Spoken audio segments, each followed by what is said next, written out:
Football একটা ভাষা, কিন্তু এই ভাষায় কথা বলার ধরন সবার এক না।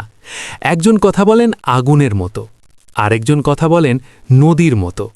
একজনের নাম ক্রিশ্চিয়ানো রোনাল্ডো, আরেকজন লিওনেল মেসি। যখন মাঠ থেমে যায়, গ্যালারি নিঃশ্বাস আটকে রাখে, সময় যেন এক সেকেন্ডের জন্য থেমে যায়, ঠিক তখন রোনাল্ডো বুক চিতিয়ে দাঁড়ান, চোখে আত্মবিশ্বাস, পায়ে বিস্ফোরণ। আর মেসি, তিনি হেঁটে যান ধীরে, মনে হয় কিছুই ঘটবে না, আর ঠিক তখনই ঘটে যায় অসম্ভব। রোনাল্ডো আগুনের দর্শন। রোনাল্ডো গোল করার আগে জানান দেন, আমি আসছি। তিনি আকাশে ওঠেন, মাধ্যাকর্ষণকে অস্বীকার করেন, আর গোলপোস্টকে মনে করিয়ে দেন, এটা আমার এলাকা। রোনাল্ডো মানে চ্যালেঞ্জ, আত্মবিশ্বাস, নিজেকে প্রতিদিন হারানো। তিনি প্রমাণ মানুষ নিজেকে বানাতে পারে। মেসি নীরব জাদু। মেসি গোল করার আগে কিছুই জানান দেন না, তিনি আসেন না, তিনি হয়ে যান।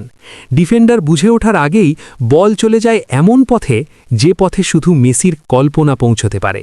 মেসি মানে নীরবতা, সৌন্দর্য, নিখুঁত সময় জ্ঞান। তিনি প্রমাণ প্রতিভা শব্দ করে না।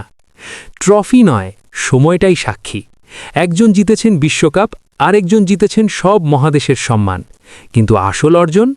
এই দুজন আমাদের শিখিয়েছেন ফুটবল শুধু গোল নয়, ফুটবল অনুভূতি। কে সেরা?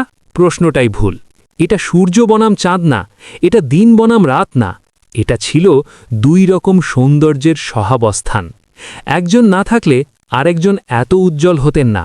রোনাল্ডো ভার্সেস মেসি এটা বিতর্ক না, এটা ছিল ইতিহাসের সবচেয়ে সুন্দর প্রতিযোগিতা। আর আমরা ভাগ্যবান, কারণ আমরা এই যোগটা দেখেছি।